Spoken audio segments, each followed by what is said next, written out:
The CEO of Blackrock just put out a letter to shareholders where he says that, quote, almost no one is ready for the retirement crisis we're about to face here in the United States. Why? Because according to the CEO of Blackrock, the average American will need $2.1 million to be able to retire comfortably. And according to him, quote, that's a lot of money, even more than what I was expecting. And quote, almost no one is close. He's referencing a survey that says that 62% of Americans have less than $150,000 saved for retirement, which is about 7% of what you're going to need to be able to retire comfortably. And this is going to fuel a retirement crisis that's about to get harder and, quote, nastier as more Gen Xers start to retire. So the CEO of Blackrock is managing more assets than anyone else in the world because Blackrock is the world's largest asset manager with over $14 trillion in assets. Now, why does this matter? Because they have a lot of data and they understand spending. Now, I don't care if you like BlackRock or you hate BlackRock, they have access to a lot of information and data that the average person does not. And the reality is that most people, the average person is not seeing their investments grow fast enough, and they do not have enough money in their investment accounts to be able to retire comfortably based off of what's in the 401ks. Here's what Larry Fink, the CEO of BlackRock, had to say. The problem, meaning the retirement crisis, will only get harder and nastier as the oldest Gen Xers start to retire. They're the first generation primarily dependent on 401ks. And the 401k trend is growing with millennials and Gen Zs. The whole idea is back in the day, people who wanted to retire did not have to have their own investment or retirement accounts themselves to be able to fund their own retirement because you would be able to rely on your pension. You would be able to rely on Social Security. And then you'd have some savings, but the savings were kind of the smallest part for the average person. You'd have the pension and Social Security, which would fund your retirement. Well, now today, pensions are a thing of the past. It's just something you read in history books. Social Security is depleting.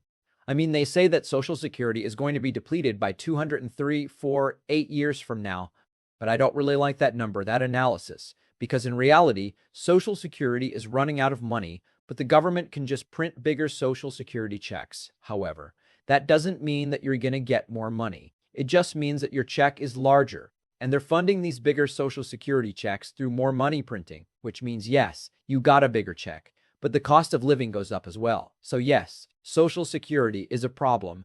People will not be able to rely on it. But we go from a generation where people didn't have to worry too much about their own investments because pensions were there, Social Security was there, and then your savings were just supplemental to. Now it is you have to fund your own retirement because Social Security is not paying that much. And now you have to figure out how to do it. Well, the most successful place where people have been investing their money is the 401k. And the problem with this is the average American has no idea how to use their 401k. This is what Larry Fink is talking about, that many people are putting the money into the 401k accounts, not knowing how to pick an investment, not knowing what the fees are, not knowing what type of returns they should be getting, and then they have no other investments outside of the 401k.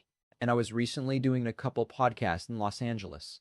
And this is a topic that came up very frequently because more and more people are starting to think about retirement and how they're going to position themselves for retirement because we've been seeing a lot of ups and downs in the stock market.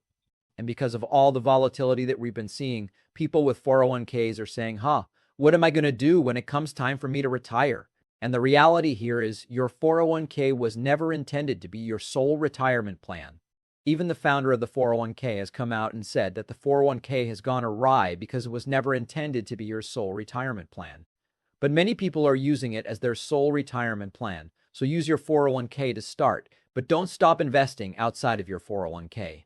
Start with your 401k and then do more outside of that. And then when it comes to your 401k, look at the returns that you are getting because the average 401k account in the United States is growing by around 8% a year. And that's before fees.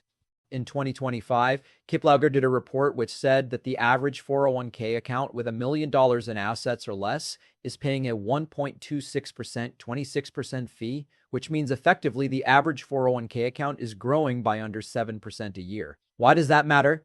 Because the stock market on average has grown by 10% a year. So if you're putting your money into the 401k trying to build wealth, well, many people are severely underperforming the market. And if you can get slightly better gains on your money, it can lead to significantly more wealth because a 1% fee means that you're going to be paying likely hundreds of thousands of dollars in fees over the course of your investing career. And now you're going to say, well, D, what do you mean it's just a 1% fee? The reason why is it's not a 1% fee that you pay just one time. It's a 1% fee that you pay on every dollar that you invest for every year that it's invested, plus every dollar of profit while you're trying to grow your wealth. So, your fees are compounding along with your gains. And this is where it is becoming more and more important for the average American to learn investing, because we are entering an age where you have to be able to invest your way to retirement, and the 401k is not enough. And the people that are realizing this, unfortunately, are getting closer and closer to retirement. And now you have to make that decision of what are you going to do. But this is where, again, if you start to make some small changes, it can impact your retirement in big ways. For example, if you invest $500 a month, you do this for 30 years, you could just get the market return of 10% a year. You're going to retire with a little bit under $1 million bucks. But if you could do just slightly better, I'm not talking about trying to get the big home runs. I'm not talking about taking the big risks. If you do some research and you start to be more involved with investments and you can get just a 13% return a year, well, now if you invest the same $500 a month you do for 30 years, but instead of 10%, you get a 13% average return. Now you're not going to retire with $1 million.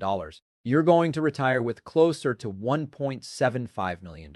So slightly better gains can lead to significantly more wealth. And this is becoming more and more important because as more people start to get towards retirement who don't have enough money to retire, either Americans are going to have to work longer, which is becoming tricky during an era where AI is getting smarter, where robots are going to be entering our economy. So that's going to be difficult. And number two, who's going to fund these people to retire? Because our government doesn't have money. So if the government wants to continue funding people's retirements, they're going to have to spend money that they don't have. We already have a spending problem in the United States government. We're spending trillions of dollars a year that we don't have. That's what's fueling the inflation that we have been seeing not just in 2025 and 2026, but over the last number of years and decades.